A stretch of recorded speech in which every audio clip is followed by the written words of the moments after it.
ओम शांति। आज का भगवद गीता का श्लोक है तीसरे अध्याय का 10वां श्लोक, अध्याय 3, श्लोक नंबर 10। श्लोक है,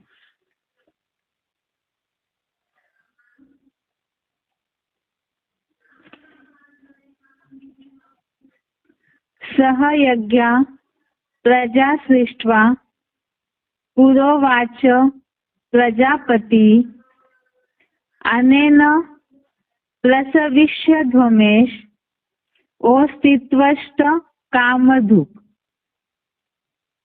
श्लोक दोबारा। सह यज्ञ प्रजा सृष्ट्वा पुरोवाच प्रजापति अनेन प्रसविष्यध्वमेश ओस्तित्वश्च कामधुक्। संधि विच्छेद श्लोक का सह यज्ञ प्रजा सृष्ट्वा पुरा उवाच प्रजापति अनेन प्रसविष्यध्वम् एषः वः अस्तु इष्टकामधुक्। संधि विच्छेद दोबारा। सह यज्ञ प्रजा सृष्ट्वा पुरा उवाच प्रजापति अनेन प्रसविष्यध्वम् एषः वः अस्तु इष्टकामधुक्। शब्दों का अर्थ है पूरा अर्थात आदिकालीन, सह यज्ञ अर्थात यज्ञ सहित, प्रजा अर्थात प्रजा, सृष्ट्वा अर्थात पैदा करके, प्रजापति उवाच अर्थात प्रजापति ने कहा,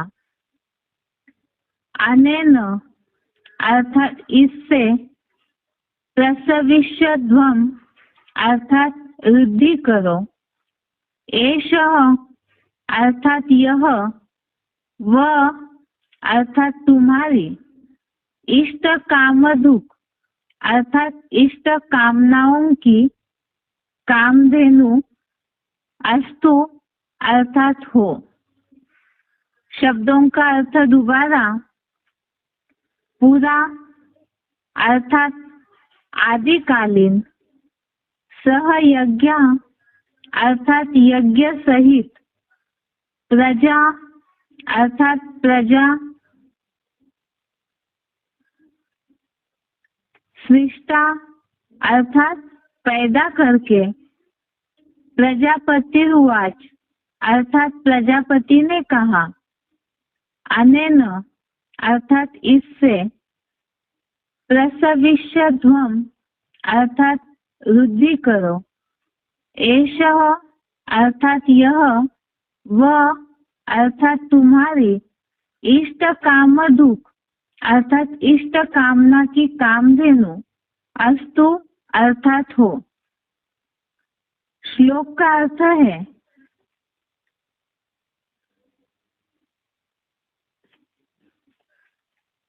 आदिकालीन यज्ञ सहित, प्रजा पैदा करके, प्रजापति ने कहा, इससे वृद्धि करो, यह तुम्हारी इष्ट कामना की कामधेनु हो। आदिकालीन यज्ञ सहित प्रजा पैदा करके प्रजापति ने कहा, इससे वृद्धि करो, यह तुम्हारी इष्ट कामना की कामधेनु हो। अर्थात यज्ञ सहित जो प्रजा तैयार हुई, उनसे प्रजापति ने कहा कि इस यज्ञ से वृद्धि करो, यज्ञ की वृद्धि करो, और यही तुम्हारी अर्थात ये यज्ञ तुम्हारी इष्ट कामना की कामधेनु हो। श्लोक का अर्थ सही रीति समझने के लिए क्लैरिफिकेशन सहित अर्थ देखते हैं। आदिकालीन पुरुषोत्तम संगम युगी शूटिंग में यज्ञ सहित मानसी प्रजा पैदा करके प्रजापति ने कहा, इस अविनाशी रुद्र ज्ञान यज्ञ से सत्व प्रधान सृष्टि की वृद्धि करो। यह यज्ञ तुम्हारी स्वर्गीय अतीन्द्रिय सुखों वाली इष्ट कामना की कामधेनु हो। कुछ दिनों से हम तीसरा अध्याय जब से शुरू किया है, कर्मों के लिए ही देख रहे हैं श्लोकों को। जिस तरह से पहले हठयोगियों के कर्मों के लिए बताया कि वो कर्म छोड़ के बैठ जाते हैं, इसीलिए खास बताया वास्तव में कोई भी अनिवार्य कर्म किए बिना रह नहीं सकता है। और साथ में ही कर्मों के लिए बताया कि मन से इंद्रियों को नियमित करके कर्म करो। नियत किए हुए कर्मों के अलावा तेरा शरीर निर्वाह भी सिद्ध नहीं होगा। तो इसीलिए कर्म करने के लिए भगवान ने अर्जुन को समझाया कि कर्म तो करना ही है, उसके बिना शरीर नहीं चलेगा। लेकिन उसके साथ साथ कौन सा कर्म करना है जिससे प्राप्ति हो, इसे भी समझाया है कि यज्ञ के सिवाय दूसरे कोई भी कर्म जो है वो नरक लोक के कर्म बंधन में डालने वाले हैं। हमने सिलेक्टेड पॉइंट्स में भी इन बातों को समझा है कि लौकिक दुनिया के जो मुरलियों में भी शुभावा बोलते सब धंधों में है नुकसान सिवाय एक ईश्वरीय धंधे के। अभी भले ही समय ऐसे चल रहा है तो सब अपने अपने धंधाधोरी में लगे हुए हैं, लेकिन खास बताया यज्ञ सेवा के सिवाय दूसरा कोई भी कर्म जो है वो कर्म बंधन ही है। और यज्ञ सेवा के लिए भी कल के श्लोक के भावार्थ में खास ये बात बताई कि दैहिक आसक्ति छोड़ करके रुद्र ज्ञान यज्ञ अर्थ कर्म कर। अब रुद्र ज्ञान यज्ञ जो है वो क्या है और इससे क्या होगा, यही बात आज के श्लोक में बताई है। आदिकालीन अर्थात सृष्टि के आदिकालीन नई सृष्टि जो शुरू होने वाली है उसकी शुरुआत वास्तव में है संगम युग। सृष्टि का आदि ये कलयुग का अंत और सतयुग के बीच का जो पीरियड है ये संगम युग है, जिसे ही बोला है पुरुषोत्तम संगम युगी शूटिंग में यज्ञ सहित मानसी प्रजा पैदा करके अर्थात ज्ञान यज्ञ की रचना हुई। यज्ञ की स्थापना इसलिए हुई क्योंकि द्वापर युग से जितने भी भक्ति मार्गीय कर्म कांडीय यज्ञ होते आए तो उससे जो प्राप्ति होनी चाहिए थी वो प्राप्ति नहीं हुई। इसीलिए ही दिन प्रतिदिन आत्माएं नीचे ही गिरती कला को प्राप्त हुए भक्ति मार्गीय क्रिया कांडों के चलते, उन कर्मों के चलते या शारीरिक जो भी निर्वाह के लिए कर्म किए उसके चलते कहीं ना कहीं पांच विकारों में घिरते रहे। इसीलिए ही सृष्टि के आदि काल में अर्थात पुरुषोत्तम संगम युगी शूटिंग में यज्ञ सहित अर्थात ये जो ज्ञान यज्ञ है उस यज्ञ सहित मानसी प्रजा पैदा करके, मानसी प्रजा अर्थात जिसके लिए हम एडवांस कोर्स में भी इन बातों को समझते हैं, शास्त्रों में भी ये बात आई है कि मानसी मानस पुत्र हुए चार, तो वो मानस पुत्र अर्थात मन के संकल्पों के द्वारा रची हुई रचना। और यहाँ पर मानसी प्रजा पैदा करके अर्थात पुरुषोत्तम संगम युग में यज्ञ रचा, तो यज्ञ के साथ साथ आहुति देने के लिए जो प्रजा तैयार की गई तो वो प्रजा मन के संकल्पों के द्वारा की गई है। ज्ञान जो है ये गुप्त है, इसी तरह से उस ज्ञान के द्वारा मनसा के संकल्पों के द्वारा ही जो निर्मिति होती है, तो यहाँ शारीरिक प्रकृति के कनेक्शन की बातें नहीं, मनसा संकल्पों के द्वारा, ज्ञान के द्वारा ही जिन आत्माओं की निर्मित होती है, जिन्हें आत्मा का परिचय देकर के रचा जाता है, तो वो मानसिक प्रजा हो गई, मन के संकल्पों के द्वारा तैयार हुई। उस प्रजा से प्रजापति ने कहा, अर्थात प्रजापति ने यज्ञ भी रचा, साथ साथ मानसिक प्रजा को भी तैयार किया और उनसे प्रजापति ने कहा, इस अविनाशी रुद्र ज्ञान यज्ञ से सत्व प्रधान सृष्टि की वृद्धि करो। अर्थात इस अविनाशी रुद्र ज्ञान यज्ञ के द्वारा, अविनाशी रुद्र ज्ञान यज्ञ क्या है, इसे समझने के लिए नीचे ही चौथे अध्याय का 33वां श्लोक दिया है, अध्याय 4 श्लोक नंबर 33, उसे भी समझते हैं। सबसे पहले तो इस अविनाशी रुद्र ज्ञान यज्ञ से सत्व प्रधान सृष्टि की वृद्धि करो।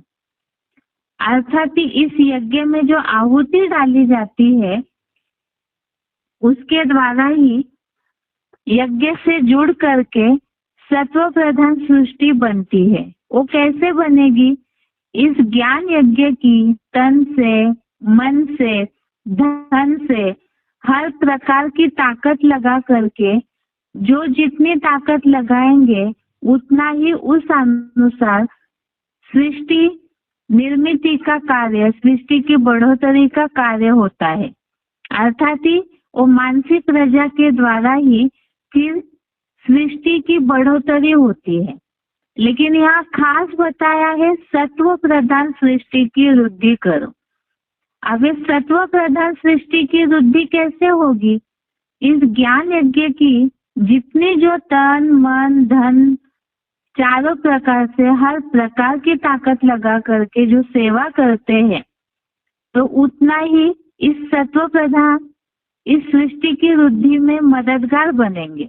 लेकिन खास बताया है सत्व प्रधान सृष्टि, वो कैसे बनेगी, जिसके लिए कल के श्लोक में खास बात बताई हुई है, दैहिक आसक्ति छोड़कर इस अविनाशी रुद्र ज्ञान यज्ञ अर्थ कर्म कर। इसे हम कल्प वृक्ष के चित्र में भी समझते हैं कि संगम युग में जब ब्राह्मणों की सृष्टि बनना शुरू हुआ तो 9 कुरियों के ब्राह्मण बनने लगे। वो किस आधार से बनने लगे 9 कुरियों के ब्राह्मण? तो जिन्होंने जैसे ज्ञान को उठाया या जिन्होंने जैसे परसेंटेजली अपनी आत्मिक स्थिति बनाई, उस आधार से जैसी यज्ञ की सेवा की, उसी आधार से ही सृष्टि में सतो प्रधान, रजो, तमो प्रधान सृष्टि का फाउंडेशन पड़ जाता है। माना अलग अलग कुरियों के ब्राह्मणों का फाउंडेशन पड़ जाता है। लेकिन यहाँ खास बताया सत्व प्रधान सृष्टि की वृद्धि करो। अर्थात ये भी हमने मुरलियों के द्वारा समझा है कि हर एक सितारे में अपनी अपनी सृष्टि रची हुई है, हर एक सितारा अपनी सृष्टि बनाता है। और साथ में ही जो जितना ज्ञान की सेवा करेंगे, तन की, धन की जो सेवा करते हैं, वो भी यज्ञ सेवा ही है, वो भी सात्विकी होनी चाहिए।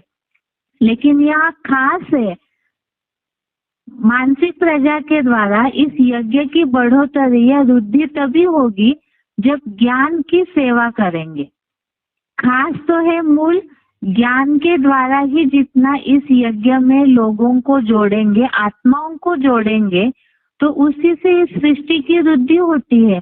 लेकिन उसमें भी खास पुरुषार्थ होना चाहिए दैहिक आसक्ति छोड़कर, जो कल के श्लोक में हमने पढ़ा है। अर्थात ही जब सेवा करते हैं तो मैं मेरापन की भावना न हो, साथ में स्वार्थ भावना भी न हो। जैसे किसी की सेवा की, लेकिन सेवा करते करते बुद्धि में रखा, इसे मुरलियों में भी शिव बाबा ने बोला है, सेवा तो की, सेवा करने के साथ साथ ही बुद्धि में ये बात आई कि ये व्यक्ति तो बहुत अच्छा सेवाधारी है, बहुत अच्छे से ज्ञान सुन रहा है, तो एक सेंटर खोल दे या इस तरह से सेवा करे। तो कोई ना कोई लक्ष्य रख करके अगर सेवा करते हैं तो जिस तरह से वो आत्मा की सृष्टि बननी चाहिए या जो फाउंडेशन पड़ना चाहिए वो नहीं पड़ेगा, क्योंकि उसमें स्वार्थ मिक्स हो गया। या तो सेवा करते करते ज्ञान की अपना मिक्सचरिटी करके भी अगर सुनाते हैं कोई भी बातें, तो उससे भी बाप की ओर आकर्षण नहीं होगा उस आत्मा का। जो सुनाने वाले हैं उनकी तरफ अगर आकर्षण होता है तो भी सत्व प्रधान सृष्टि की निर्मित नहीं होगी।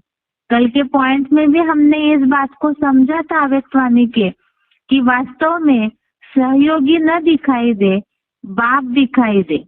अगर सहयोगी देहधारी दिखाई देता है, उसकी तरफ नजर जाती है, जिनकी सेवा कर रहे हैं उस आत्मा की, जो सेवा करने वाले हैं उनकी तरफ नजर जा रही है, बाप दिखाई नहीं दे रहा है, तो बताया कि द्वापर युगी धर्म गुरुओं की तरह ही फाउंडेशन पड़ जाता है। लेकिन यहाँ संगम युग में खास सत्व प्रधान सृष्टि की वृद्धि करने के लिए जरूरी है, जो शिव बाबा ने बोला है, याद में रह करके ज्ञान सुनाएंगे। और केवल जिनकी भी हम सेवा करते हैं, खास करके ज्ञान की सेवा, तो जिनकी भी हम सेवा करते हैं वो केवल शिव बाबा से जुड़े इसी एक शुभ संकल्प से अगर सेवा करते हैं तो उससे ही सत्व प्रधान सृष्टि की तैयारी होगी, वृद्धि होगी। साथ साथ ही आत्मिक स्थिति ही वास्तव में सत्व प्रधानता है और उसी के द्वारा जो सेवा होगी बाप की याद में, क्योंकि तीसरा अध्याय ही है खास कर्म योग के लिए। इसीलिए ही ज्ञान की भी यज्ञ सेवा भी करते हैं तो भी शिव बाबा की याद में अगर करते हैं तभी सत्व प्रधान सृष्टि की वृद्धि के लिए ब्राह्मण मददगार बन सकते हैं। और साथ में ही बताया यह यज्ञ तुम्हारी स्वर्गीय अतीन्द्रिय सुखों वाली इष्ट कामना की कामधेनु हो। जो भी कर्म करते हैं, कर्म करने का खास लक्ष्य सभी का ये है जीवन मुक्ति की अवस्था प्राप्त हो। सभी लोग ही लौकिक कर्म भी अगर करने में लगे हुए हैं सब, तो इसीलिए लगे हुए हैं कि उन्हें सुख सुविधाएं प्राप्त हो। जो भी धन कमाते हैं, जो भी ताकत लगाते हैं दुनिया में लोग, वो इसीलिए लगाते हैं ताकि उनका जीवन सुखमय बीते, अशांति न हो जीवन में, इसीलिए ताकत लगाते हैं। अब उन लौकिक कर्मों से भी श्रेष्ठ कर्म बताया है यज्ञ कर्म, जो खास परमात्मा आकर के इस सृष्टि पर रचते हैं। उस ज्ञान यज्ञ का जो कर्म करते हैं, यज्ञ की सेवा जो करते हैं, उस सेवा के द्वारा ही वास्तव में अतीन्द्रिय सुखों वाली इष्ट कामना की कामधेनु हो। अर्थात ये जो यज्ञ है यही कामधेनु है, अर्थात सारी इच्छाओं की पूर्ति करने वाला है। अब इच्छाओं की पूर्ति का अन्य अर्थ न लिया जाए, यहाँ तो शिव बाबा इंद्रिय सुखों के बाद बोलते ही नहीं है, खास यहाँ है अतीन्द्रिय सुख वाली इष्ट कामना। इच्छा जो है वास्तव में इच्छाएं अच्छा नहीं बनने देती है, लेकिन ये इष्ट श्रेष्ठ कामना जो है, जो सारी कामधेनु बताया है, सारी इच्छाओं की पूर्ति करने वाली, तो ये यज्ञ इस तरह से सारी इच्छाओं की पूर्ति करने वाली कामधेनु कैसे बनेगा?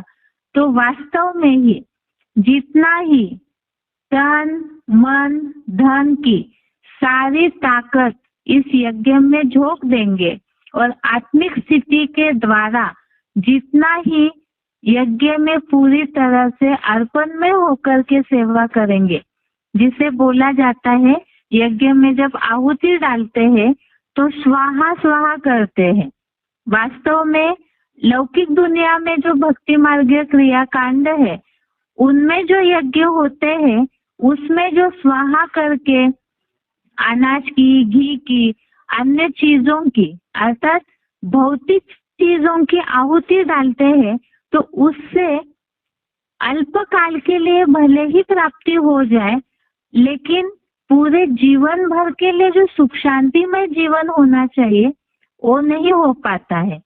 लेकिन यहाँ शिव बाबा ज्ञान यज्ञ के द्वारा जो पूरी तरह से स्वाहा, जो बताया, अपने स्व को पूरी तरह से इस यज्ञ की ज्ञान और योग की अग्नि में पूरी तरह से स्वाहा करते हैं, अर्पण में करते हैं, तो उतना ही इंद्रिय सुखों से भी परे अतीन्द्रिय सुख जो कभी भी छूटता ही नहीं है।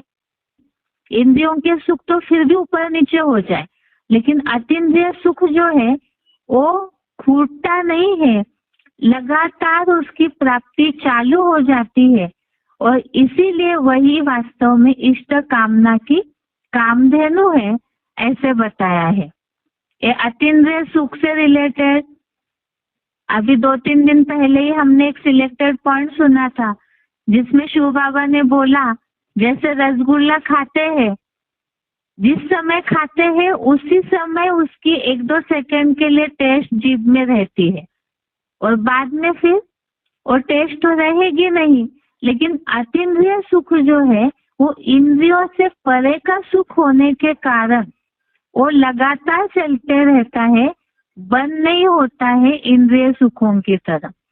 इसीलिए ही खास बताया है कि ये अतीन्द्रिय सुख या इस यज्ञ के द्वारा मन इच्छित फलों की प्राप्ति, अर्थात ऐसे सुख में शांति समाई है और शांति में सुख समाया हुआ है, तो वो प्राप्ति तब होगी जब तन मन धन की पूरी तरह से यज्ञ में आहुति देंगे, अर्थात दैहिक आसक्ति छोड़कर, शरीर का भान छोड़ करके, जो मुरलियों में शिव बाबा बोलते हैं हड्डी हड्डी सेवा करनी चाहिए, अर्थात पूरी तरह से मन की बुद्धि की जो ताकत है पूरी अर्पण में करके, साथ में ही इंद्रियों की भी जो ताकत है, समय की ताकत है, संबंधियों की ताकत है, वो पूरी तरह से बिना स्वार्थ के अर्पण भी करे, साथ में मैंपन का भान भी ना आए।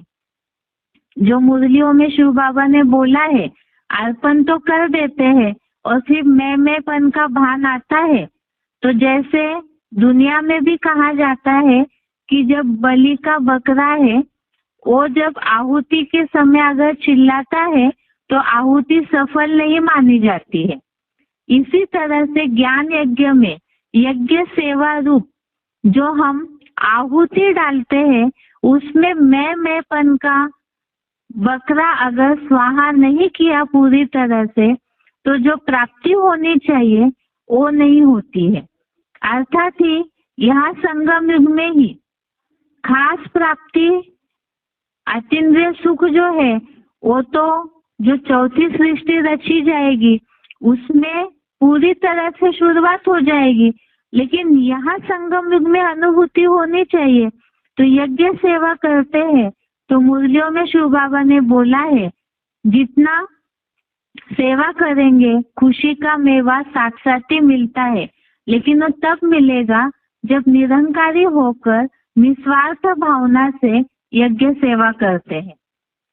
इसी के साथ साथ अविनाशी रुद्र ज्ञान यज्ञ से रिलेटेड 4थे अध्याय का 33वां श्लोक है, अध्याय 4 श्लोक नंबर 33।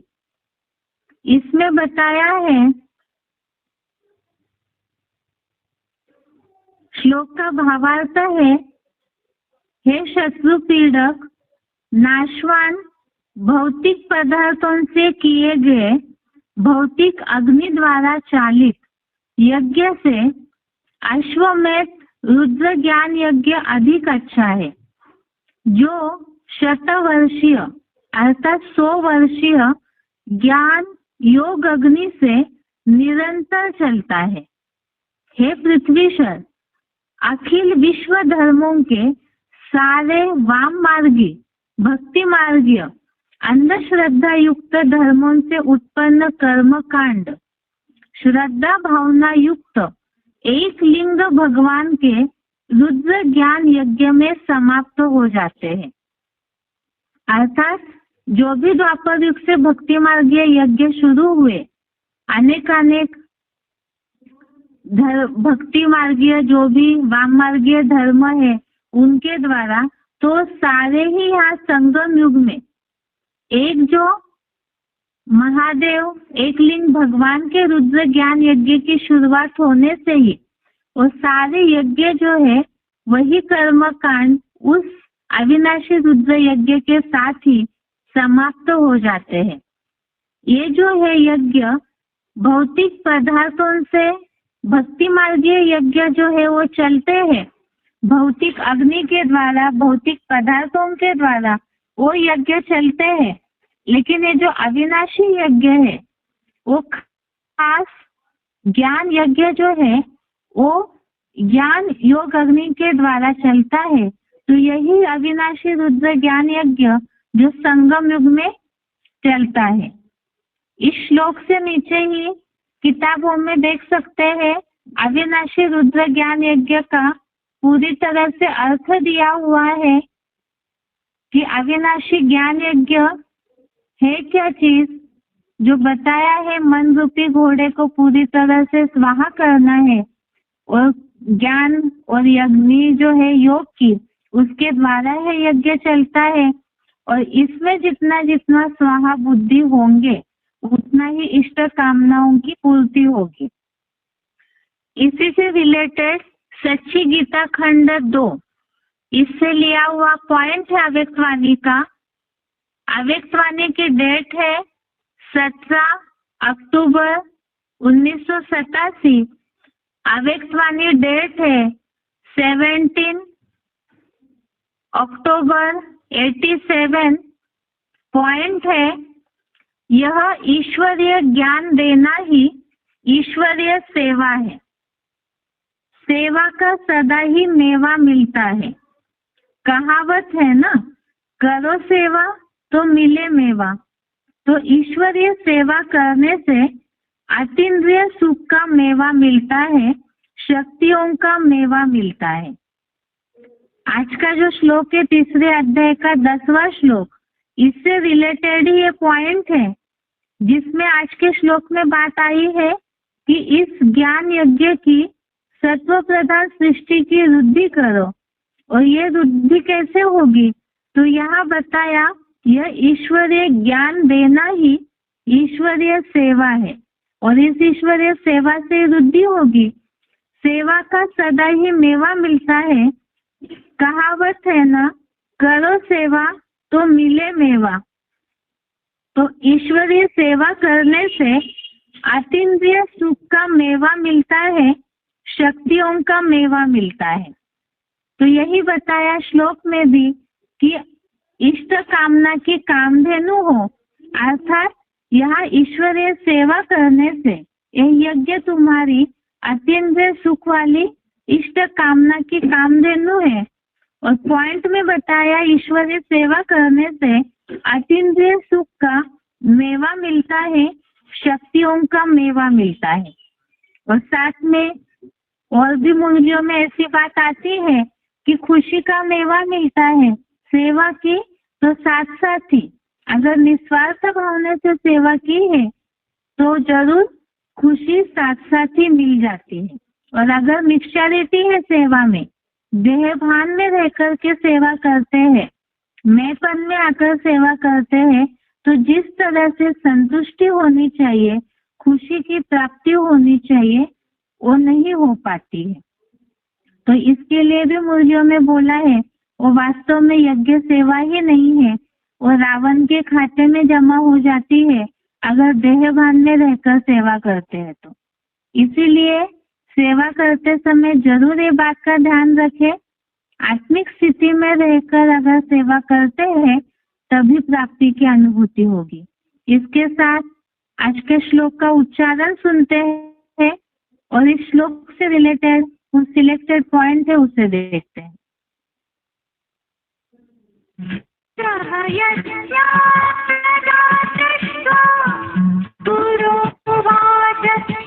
प्रजापति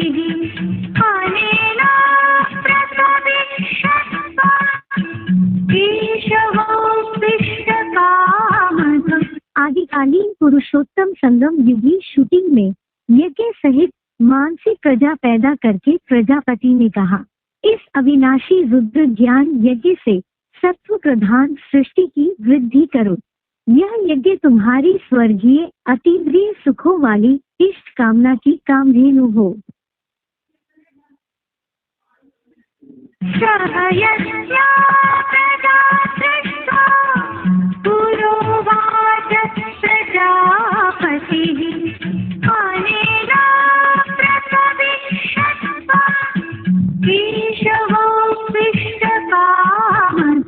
आदिकालीन पुरुषोत्तम संगम युगी शूटिंग में यज्ञ सहित मानसिक प्रजा पैदा करके प्रजापति ने कहा, इस अविनाशी रुद्र ज्ञान यज्ञ से सत्व प्रधान सृष्टि की वृद्धि करो।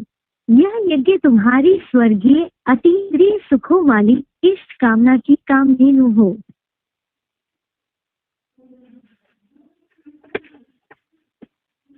इस श्लोक से रिलेटेड सिलेक्टेड पॉइंट है वार्तालाप नंबर 1679, डिस्कशन नंबर 1679।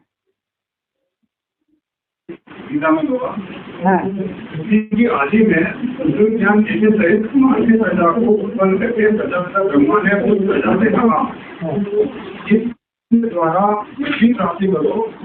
यहाँ एक तुम्हारी चिंत कामनाओं की पूर्ति करने वाला हो। क्या सृष्टि के आदि में ज्ञान एक में प्रजापिता ब्रह्मा ने मानसिक प्रजा को उत्पन्न किया? सनातन सनंदन सनत कुमार ये मानसिक प्रजा नहीं है। परम ब्रह्म के ये 4 पुत्र हैं कि नहीं? उनके बच्चे नहीं है। परम ब्रह्म जो यज्ञ के आदि में हुआ, उस यज्ञ के आदि में होने वाले परम ब्रह्म में जिसने शिव ने प्रवेश किया, उसके 4 बच्चे पहले पहले पैदा नहीं हुए। यदि के आदि में भी 4 घोड़े थे। 4 घोड़ों की बात की रथ की बात आई है कलकत्ते में। दिल्ली बात आई है कि कलकत्ते में पहले 4 घोड़ों की गाड़ी चलाते थे। आई है हम यही से पाया कि पता कर लो, देख लेना फिर बात में। ये 4 घोड़े कोई स्कूल घोड़े और स्कूल रथ की बात नहीं है। कलकत्ते में ही वो 4 घोड़े थे यदि के आदि। क्या सनातन सनंदन कुमार 4 धर्मों के बीच जो आदि में थे वो अंत में संसत्तर में प्रत्यक्ष होते। घोड़े मरे मरे रूपी घोड़े उनका जो है सशक्त मन है। 3 जो ऐसे पूरी दुनिया का संहार करने में सहयोगी बन जाते है ही विनाशकारी।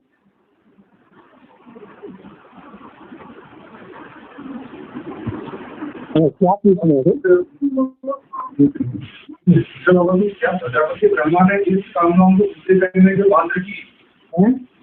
क्या प्रजापिता ब्रह्मा ने किसी कामनाओं को पूरी करने की बात रखी आदि में? हाँ, तो इसी कामना को तो वो तो मन जलाने वाला बात आ गई होगा। हाँ, इससे प्यारा मन अपने हिसाब से चलाना होगा। नहीं,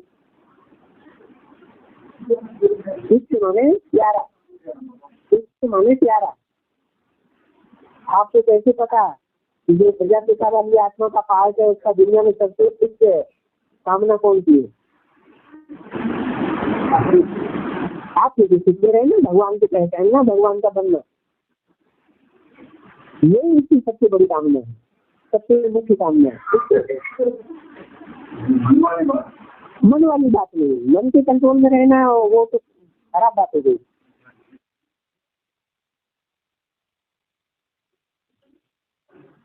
आगे का पॉइंट है, आगे का सिलेक्टेड पॉइंट है डिस्कशन नंबर 1748, डिस्कशन नंबर 1748।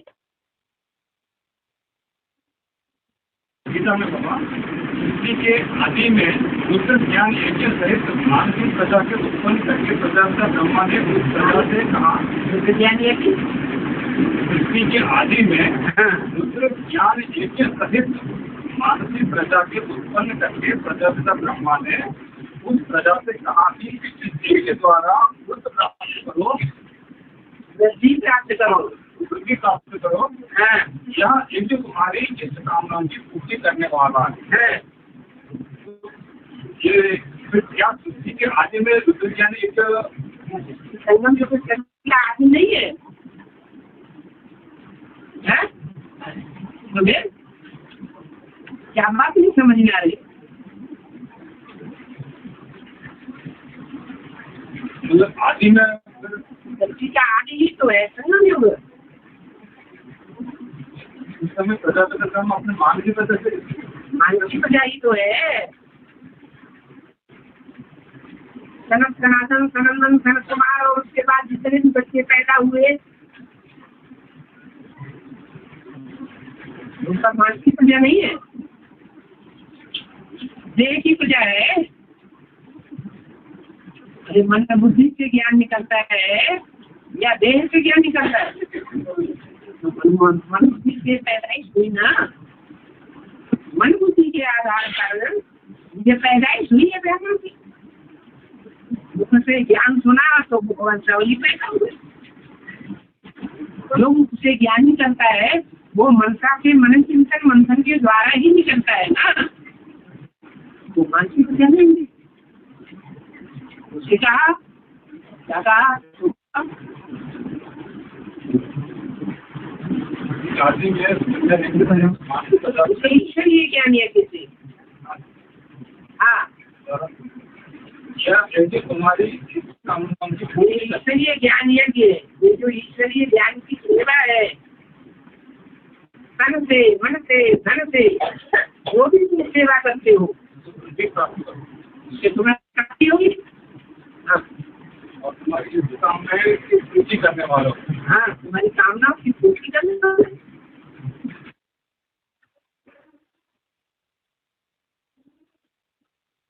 आगे का पॉइंट है VCD नंबर 2469, VCD नंबर 2469।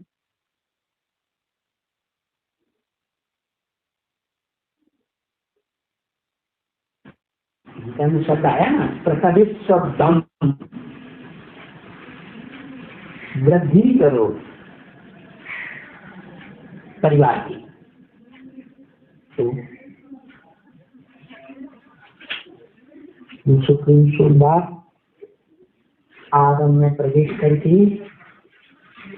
सृष्टि की वृद्धि कराता है, लेकिन और कुछ आत्माएं जो करती है सृष्टि रूपी रंगमंच पर, भले सात्विक स्टेज में भी आती हैं तो भी कुछ न कुछ देह के इंद्रियों का सुख भोगती है, चाहे ऊंचे से ऊंचा 16 कला संपूर्ण देवता ही क्यों हो। लेकिन वो एक ही आत्मा ऐसी है क्या, आदम, जो संपूर्ण पुरुषार्थ आत्मिक स्मृति का करने के बाद देह की इंद्रियों का, चाहे श्रेष्ठ इंद्रियां हो भ्रष्ट इंद्रियां हो, ऐसी गहरी स्मृति में रहता है खुदा की, निराकार की, कि वो इंद्रियों का कोई सुख नहीं है, इंद्रियों से परे अतीन्द्रिय सुख भोगता है। और अपने संसर्ग संपर्क में रहने वाली जो डायरेक्ट आत्माएं हैं, सम्मुख पाठ बजाने वाली, उनको अतीन्द्रिय सुख भोगवाता है। तो ऐसी श्रेष्ठ सृष्टि का जो निर्माता है उसे कहा जाता है मानसी सृष्टि।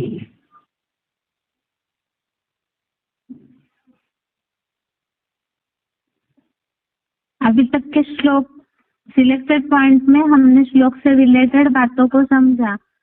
जैसे अभी के पॉइंट में भी बताया कि प्रजापिता ने मन के संकल्पों के द्वारा जो ब्राह्मणों की सृष्टि तैयार की और उनको यज्ञ सेवा के द्वारा फिर अतीन्द्रिय सुख की प्राप्ति कराई जाती है। इष्ट कामना भी वही है, आत्मिक स्थिति में रहना, ये तो प्रजापिता की इष्ट कामना बताई, खास आत्मिक स्थिति में रहना, नई दुनिया या तो परमात्मा की पूरी पहचान, परमात्मा का बनना। और साथ में यहाँ ब्राह्मणों के लिए बताया कि उन्हें भी अतीन्द्रिय सुख की इस यज्ञ के द्वारा प्राप्ति करवाते हैं। ये तो श्लोक से रिलेटेड पॉइंट हुए। और खास अभी श्लोक में जो बात आई है ईश्वरीय सेवा की, क्योंकि ईश्वरीय सेवा ज्ञान की सेवा के द्वारा ही सृष्टि की बढ़ोतरी होती है ब्राह्मणों की। और जब ब्राह्मणों की सत्व प्रधान सृष्टि बढ़ेगी तब ही उसके रिजल्ट में ईश्वरीय सेवा की पराकाष्ठा से अतीन्द्रिय सुख की प्राप्ति होगी। इसी से रिलेटेड, सेवा से रिलेटेड कुछ सिलेक्टेड पॉइंट देखते हैं। सिलेक्टेड पॉइंट का नंबर है 333, सिलेक्टेड पॉइंट नंबर 333। जो ज्ञान देते हो ना, लोगों को ज्ञान देते हो कि नहीं देते हो? है? तो ज्ञान दूध है ना, तो ज्ञान दूध जो है वो शुद्ध दूसरों को देंगे या उनमें अपने स्वार्थ के अनुसार मिक्स करके दूसरों को देंगे तो बाबा खुश होगा। है? बाबा कब खुश होगा? उसमें पानी बिल्कुल नहीं डालना। अगर उसमें पानी डाल दिया, दूध नाम मात्र को रखा, तो बाबा उसे ग्रहण नहीं करेगा। माना वो सूर्यवंशी में नहीं आएंगे, कौन उनकी सेवा करेंगे और उनको मिक्स ज्ञान सुनाएंगे, स्वार्थ के अनुसार ज्ञान सुनाएंगे, तो वो सूर्यवंशी में बाबा के कुल में नहीं आएंगे, बाबा उनको ग्रहण नहीं करेंगे।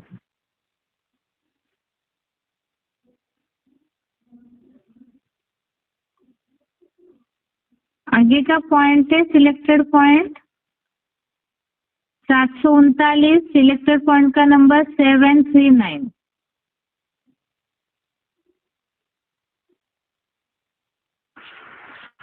एक ही बाप का नया ज्ञान सत्य ज्ञान है।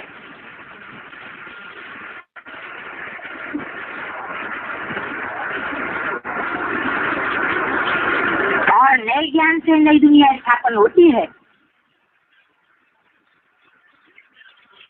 क्या?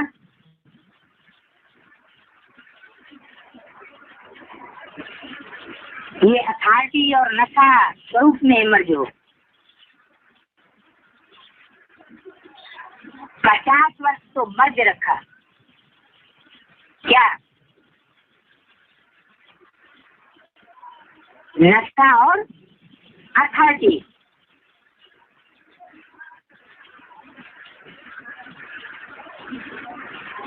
लेकिन इसका अर्थ ये नहीं कि जो भी आवे उसको पहले से ही नए ज्ञान की नई बातें सुनाकर कंफ्यूज कर दो।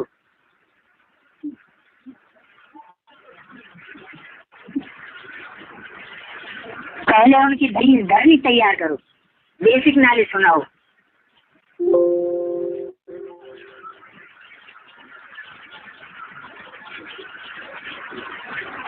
कंफ्यूज करने का भाव नहीं हो।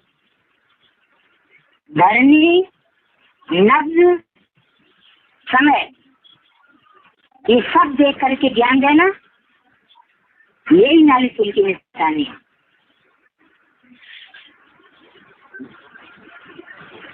क्या? ऐसे नहीं जो आया उसको नया ज्ञान सुनाई दिया। कौन सा नया ज्ञान? क्या बेसिक नॉलेज सबको नहीं देनी है? बेसिक नॉलेज तो सबको देनी है, लेकिन नया ज्ञान तो सबको नहीं देना है। धरनी को देखना है, उसकी बुद्धि की धरनी कितनी है, कैसी है, ग्रहण कर पाएगी कि नहीं कर पाएगी। फिर समय को भी देखना है, उसकी नब्ज की चाल भी देखनी है।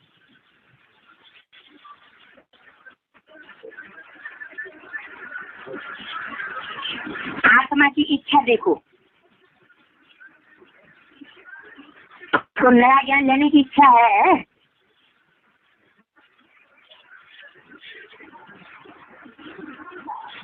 धर्मी बनाओ। अगर उसको इच्छा नहीं है तो पहले उसकी बुद्धि की धरनी ऐसी तैयार करो।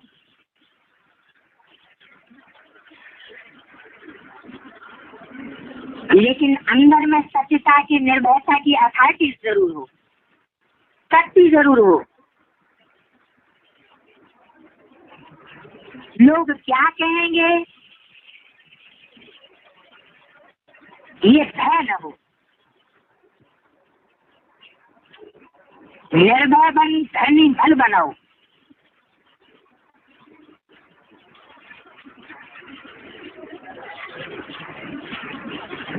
कई बच्चे समझते हैं ये ज्ञान तो नया है,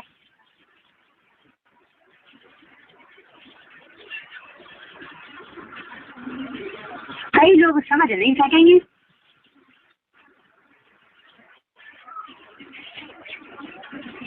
लेकिन बेसमझ को ही तो समझाना है, कि समझदार को समझाना होता है। ये जरूर है जैसा व्यक्ति वैसी रूपरेखा बनानी पड़ती है।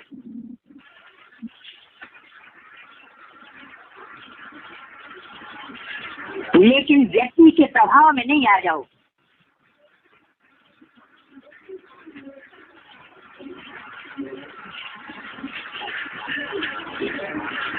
शंकराचार्य जी आ गए समझने के लिए, तो सर्वव्यापी का पॉइंट ही छुपा दिया। बड़े पंडित जी आ गए समझने के लिए, तो 84 लाख योनियों का पॉइंट ही छुपा दिया।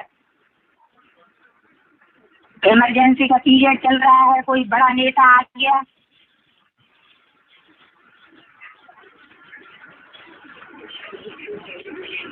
तो फॉरेन गवर्नमेंट का जो स्पष्टीकरण है वो छुपा दिए।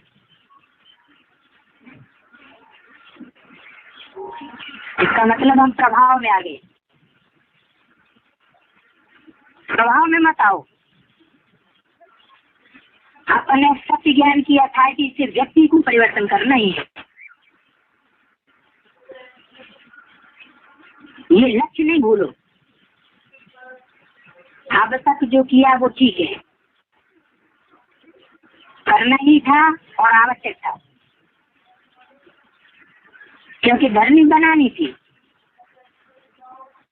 लेकिन कब तक धरनी बनाएंगे और कितना समय चाहिए? दवाई भी दी जाती है तो पहले ही ज्यादा ताकत वाली दवाई नहीं दी जाती,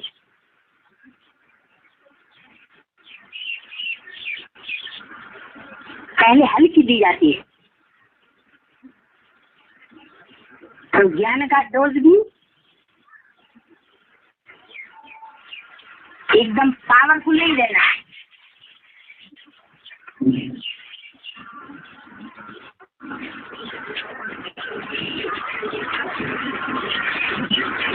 लेकिन ताकत वाली दवाई दो ही नहीं, हल्की पर ही चलाते चलो, ऐसा नहीं करो।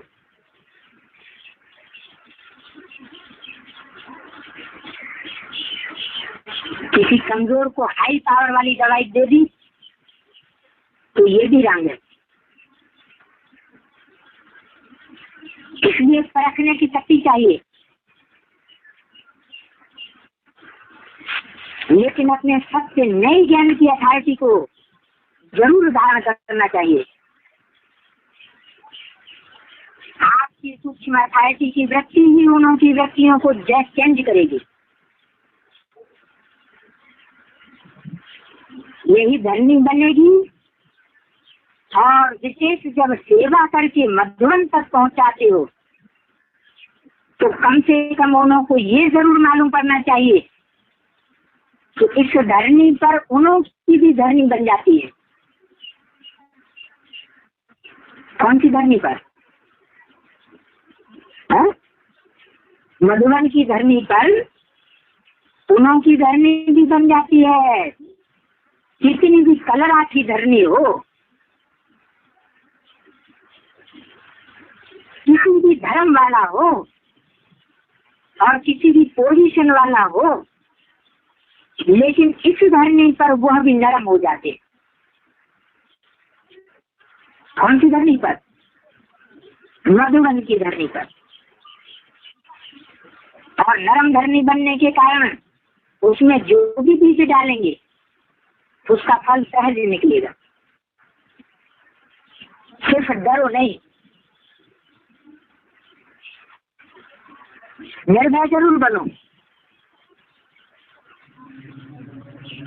युक्ति से दो, क्या क्या युक्ति से दो? नया ज्ञान युक्ति से दो। ऐसा न हो कि वह आप लोगों को यह उलाहना दे कि ऐसी धरनी पर मैं पहुंचा लेकिन ये मालूम नहीं पड़ा कि परमात्मा ज्ञान क्या है।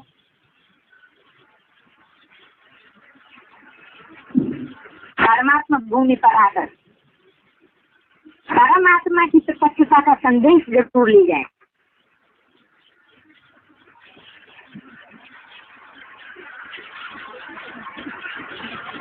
कौन सा संदेश? कि परमात्मा प्रत्यक्ष हो चुका है।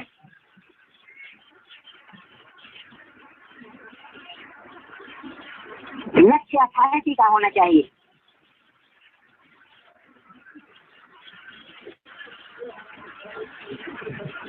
आजकल के जमाने के हिसाब से भी नवीनता का महत्व है। जब धन कोई उल्टा भी नया फैशन निकालते हैं तो भी फॉलो करते हैं। पहले का आज देखो कितना बढ़िया था। आजकल का आर्ट तो उनके आगे जैसे लकीरें लगेंगी। लेकिन मॉडर्न आर्ट पसंद करते हैं।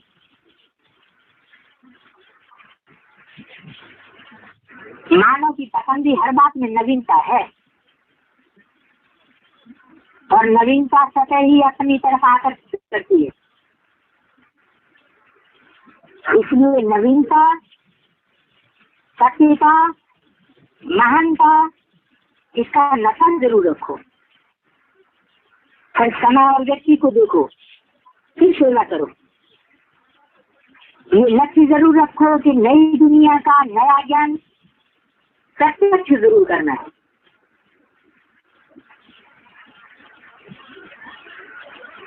अभी इसलिए और शांति प्रत्यक्ष हुई है। बाप का प्यार के सागर का स्वरूप, शांति के सागर का स्वरूप प्रत्यक्ष किया है। लेकिन ज्ञान स्वरूप आत्मा और ज्ञान सागर बाप है। इस नए ज्ञान को किस ढंग से देवें, उसके प्लेन से भी कम बनाए।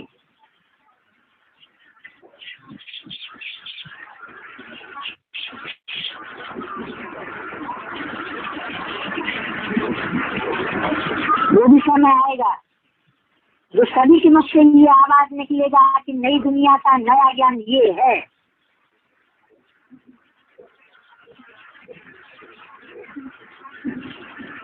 अभी सबके मुख से नहीं निकल रहा है,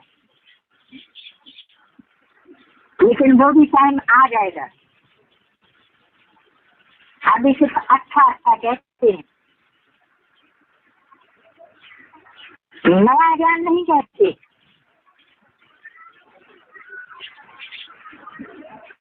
याद की सब्जेक्ट को अच्छा प्रत्यक्ष किया है।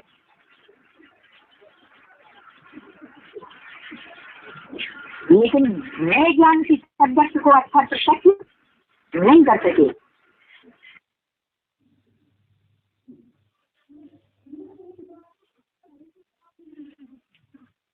अभी के पॉइंट में खास बताया है ज्ञान की सेवा कैसे करनी है। ज्यादा पावरफुल डोज भी नहीं देना है और ऐसे भी नहीं कि ज्ञान की सेवा तो कर रहे हैं लेकिन वो परमात्मा का एक्यूरेट परिचय ही न ले पाए, तो ऐसे भी न हो। अभी आगे का सिलेक्टेड पॉइंट है 49 नंबर का, सिलेक्टेड पॉइंट नंबर 49। कौन सा पुरुषार्थ, कौन सी सेवा करने से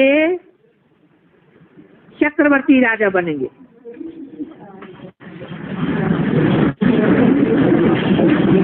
अरे सीधा जवाब है, ज्ञान का चक्कर घुमावेंगे और सेवा का चक्कर लगावेंगे तो चक्रवर्ती राजा बनेंगे।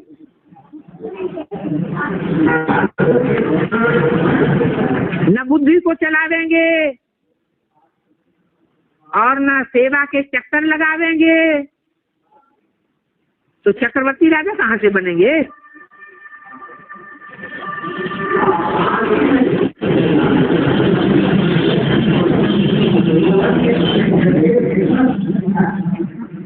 और पूछा है कौन सी सेवा करने से ऊंची पद पावेंगे?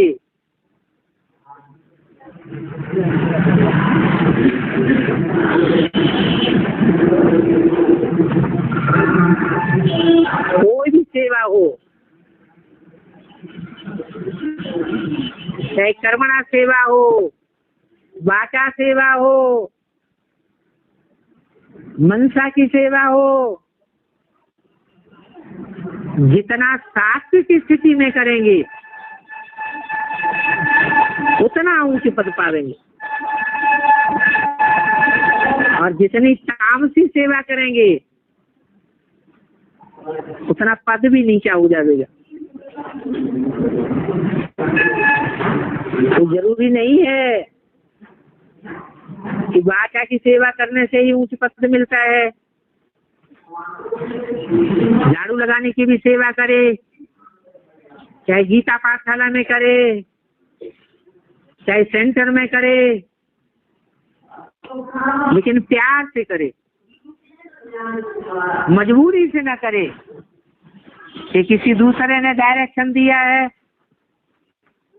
तो करना पड़ेगा। तो प्यार से की हुई सेवा, भावना से की हुई सेवा ऊंच पद दिलाने वाली बनती है।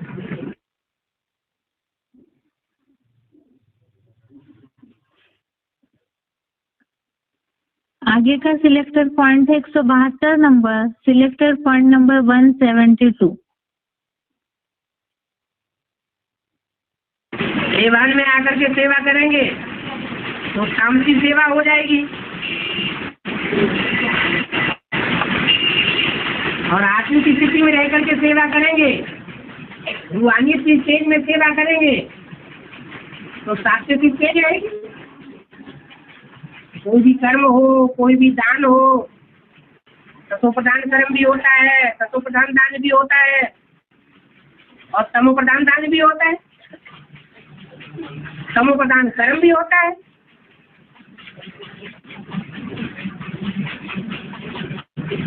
सात्विक स्टेज में किया जाएगा तो काफी ज्यादा है, तामसी स्टेज में किया जाएगा उसकी तामसी स्टेज में प्राप्ति होगी। एक होती है स्थूल जिम्मेवारी और एक होती है बेहद की जिम्मेवारी।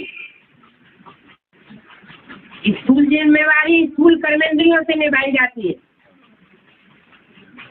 और बेहद की जिम्मेवारी मनसा के बेहद श्रेष्ठ संकल्पों से निभाई जाती है। हमारे संकल्पों में मनसा के अंदर कोई के प्रति बुखार न रहे,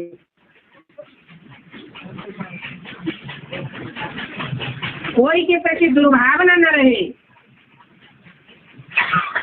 सबके प्रति शुभभावना रहे। शुभ कामना और शुभभावना, इससे बड़ी कोई सेवा नहीं होती।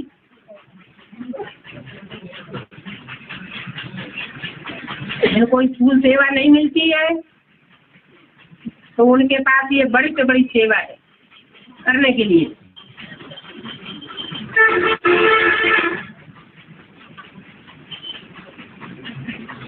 छोटे बच्चों को झुनझुना दे दिया जाता है तो बहुत खुश हो जाते हैं। आजकल ब्रह्मा कुमारियाँ बहुत है ऐसी जिनको कोई स्थूल जिम्मेवारी मिली हुई है तो समझते हम जैसे राजा बन गए। ऐसी कोई बात नहीं।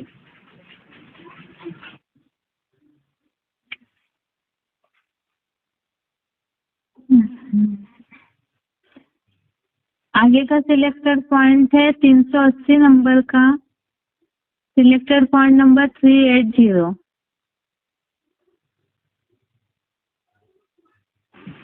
तो तुम बच्चों को सदैव कुछ न कुछ सर्विस करनी चाहिए।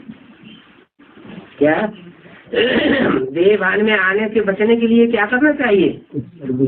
सदैव कुछ न कुछ सेवा करनी चाहिए। ईश्वरीय सेवा करेंगे तो ईश्वर बाप खुश होंगे। लौकिक दुनिया में भी कोई बच्चा बाप की दुकान में बहुत सहयोगी बनता है तो बाप उस बच्चे पर खुश होता है, दुआएं मिलती है।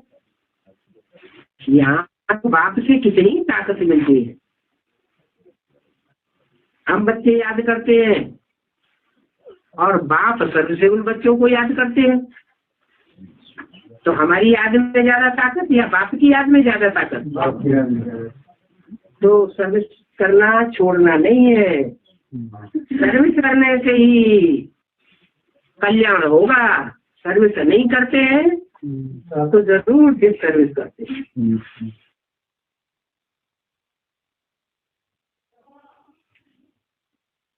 अभी आगे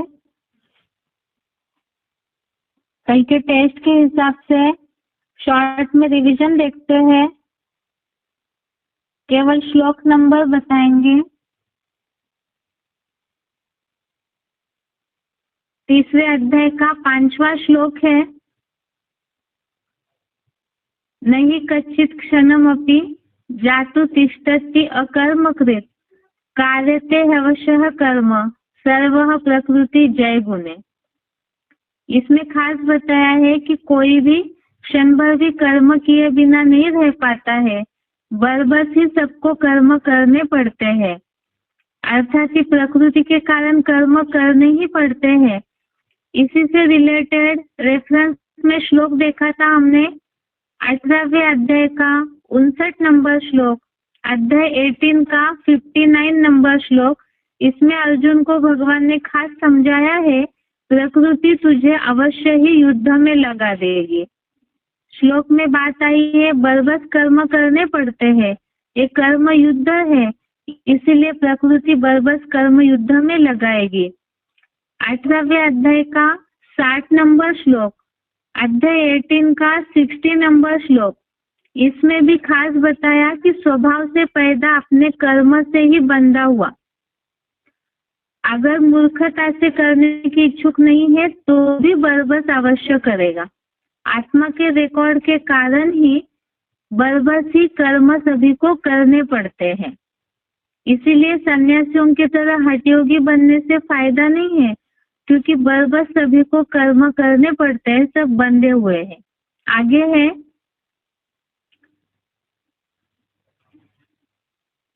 13वें अध्याय का 29 नंबर श्लोक, अध्याय 13 का 29 नंबर श्लोक, जिसमें बात आई है कि जो सब प्रकार से कर्मों को सब प्रकार से स्वभाव से ही किया हुआ देखता है वह अपने को अकर्ता मानता है।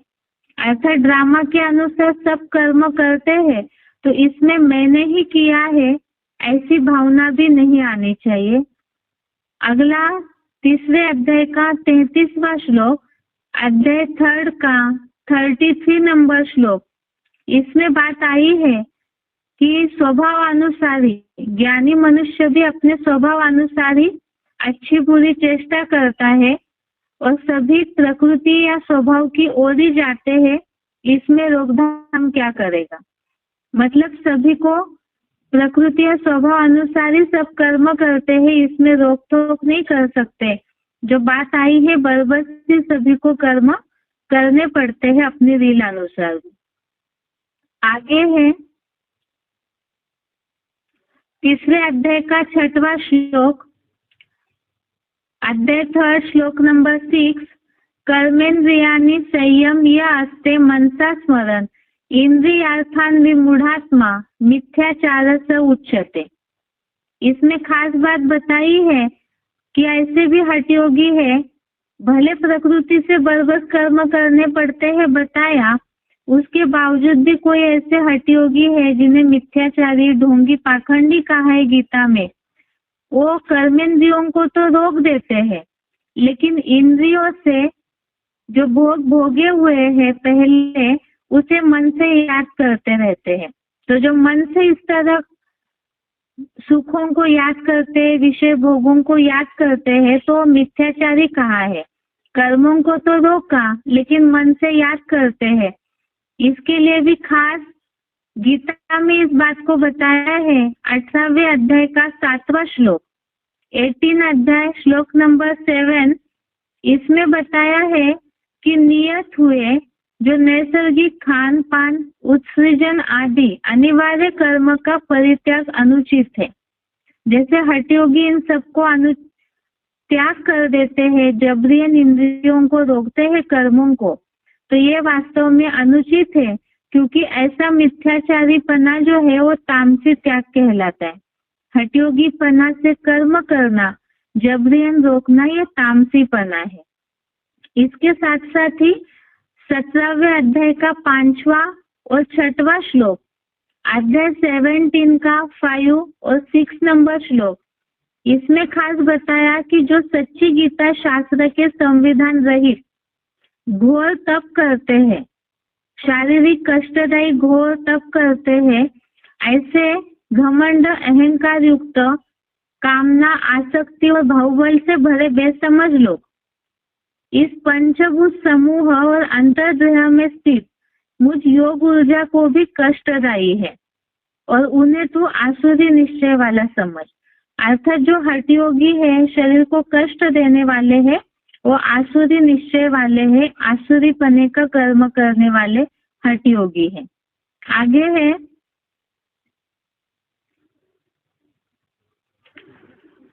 आगे का श्लोक है 18वें अध्याय का 11वां श्लोक, अध्याय 18 श्लोक नंबर 11। इसमें भी ये बात बताई है कि जो कर्म फल का त्यागी है वास्तव में वही असली त्यागी है। मन से तो याद कर रहे विषय भोगों को, तो वास्तव में उसे त्याग नहीं कहा जाएगा। 18वें अध्याय के 11वें श्लोक में बताया है कि कर्म फल का जो त्यागी है वही वास्तव में त्यागी है। और 6वें अध्याय का दूसरा श्लोक, अध्याय 6 का दूसरे श्लोक में खास बताया है मनसा संकल्पों का जो त्यागी है। मनसा संकल्पों से जो संपूर्ण त्यागी है वही वास्तव में सन्यासी कहा जाएगा। और संपूर्ण संकल्पों से त्याग नहीं किया तो योगी नहीं है। तो जो हठयोगी है उनके लिए खास बात बताई कि मन से संकल्पों का त्याग होना चाहिए।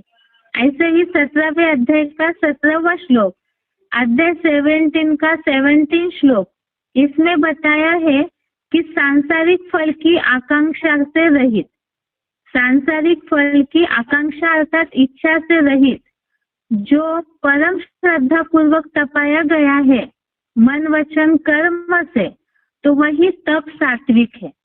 अर्थात फल की इच्छा किए बिना जो तप किया जाता है तो वही सात्विक तप है। आगे है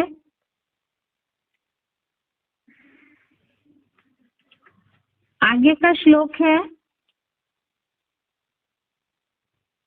3रे अध्याय का 7वां श्लोक, यह तु इंद्रियाणि मनसा नियम्या रभतेर्जुन कर्मेन्द्रिये कर्म योगम असक्तः स विशिष्यते।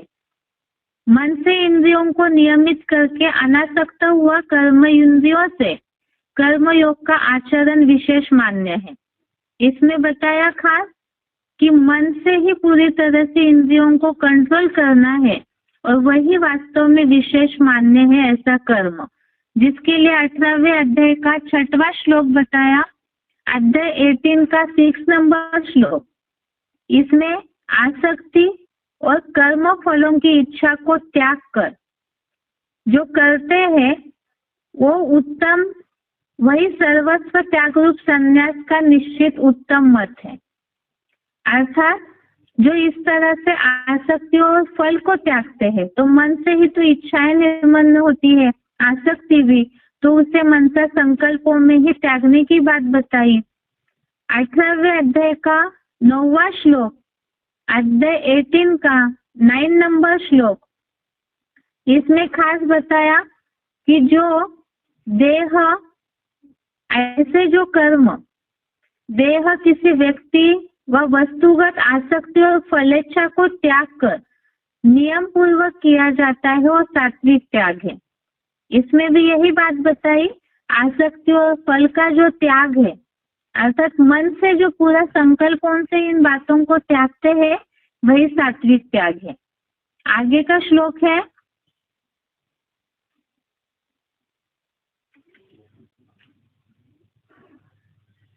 दूसरे अध्याय का 59 नंबर श्लोक।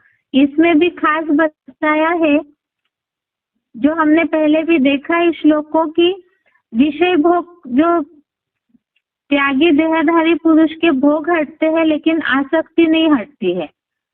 वो तो मन से आसक्ति हटे, उसके लिए जरूरी क्या है, तो जो राजयोगी है उनकी परमार्थ को देख करके आसक्ति हट जाती है। मन से आसक्ति तब हटेगी जब मन पूरी तरह से आत्मिक स्थिति में स्थिर होकर परमात्मा की याद में ऐसा जो राजयोगी जुड़ता है, तो अतीन्द्रिय सुख के अनुभूति से बाकी जो विषय भोग है वो हट जाते हैं। और ऐसा योगी भी कौन हो सकता है? अभी तक जो कर्मों की थ्योरी हम 5वें श्लोक से देखते आए हैं कि बरबस कर्म करने पड़ते हैं, लेकिन ऐसे हठ योगी है जो मन से याद करते हैं, लेकिन मन से इंद्रियों को नियमित करके मनसा संकल्पों से जो त्यागता है, वही वास्तव में असली मान्य है। तो ऐसा योगी 5वें अध्याय का 8वां और 9वें श्लोक में बताया है। अध्याय 5 श्लोक नंबर 8, 9, इसमें खास बात बताई है कि जो योगी सब कर्म करते हुए भी कुछ भी नहीं करता है, इंद्रिय स्वाभाविक भोगों में लगी हुई ऐसे समझ करके चलता है, तो आत्मिक स्थिति में ऐसा स्थिर योगी ही अकर्ता है। साथ में 5वें अध्याय का 13वां श्लोक बताया कि वो मन से सारे कर्मों को त्याग कर जैसे कि कुछ भी न करता हुआ सुखपूर्वक रहता है। अध्याय 5 का 13 श्लोक में ये बात बताई, मन से सारे कर्मों को त्यागता है और जैसे कि कुछ न करता है, ऐसे ही योगी सुखपूर्वक रहता है। आगे का श्लोक है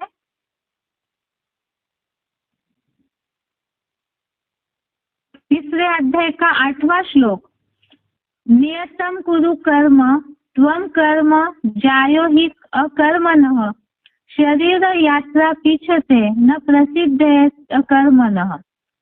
अर्थात तू नियत कर्मों को कर, कर्म न करने से कर्म करना ही श्रेष्ठ है, क्योंकि कर्म से रहित तेरा शरीर निर्वाह भी सिद्ध नहीं होगा। आगे का श्लोक है तीसरे अध्याय का 9वां श्लोक, अध्याय 3 का श्लोक नंबर 9, यज्ञार्थात् कर्मण्योऽत्र लोकोऽयं कर्म बंधनः तदर्थम कर्म कौन्तेय मुक्त संग समाचर। इसमें खास बात हमने कल ही देखी, यज्ञ के सिवाय दूसरा कोई भी कर्म जो है नरक लोक का कर्म बंधन है। बाकी यज्ञ सेवा करनी है जिससे निर्बंधन हो सकते हैं, सब बंधनों से मुक्त हो सकते हैं, लेकिन वो तभी होगा जब दैहिक आसक्ति छोड़ करके यज्ञों के कर्मों को करते हैं। इसी से रिलेटेड चौथे अध्याय का 23वां श्लोक देखा था हमने कि आसक्ति रहित जो यज्ञ सेवा करते हैं उनके ही पूरे कर्म तीनों कालों के नष्ट हो जाते हैं, और साथ साथ ही ऐसे यज्ञ सेवा करने वालों की प्राप्ति का और रक्षा का भार स्वयं परमात्मा उठाते हैं। ये बात 9वें अध्याय के 22वें श्लोक में आई है, अध्याय 9 का श्लोक नंबर 22। 22 श्लोक। आगे है आज का श्लोक, तीसरे अध्याय का 10वां श्लोक, जो हमने बहुत विस्तार से समझा है। तो इस हफ्ते के लिए 5वें से लेकर के 10वें श्लोक तक इस हफ्ते के लिए श्लोक है। कल के टेस्ट के लिए यहाँ तक कि आज का गीता क्लास है। ओम शांति।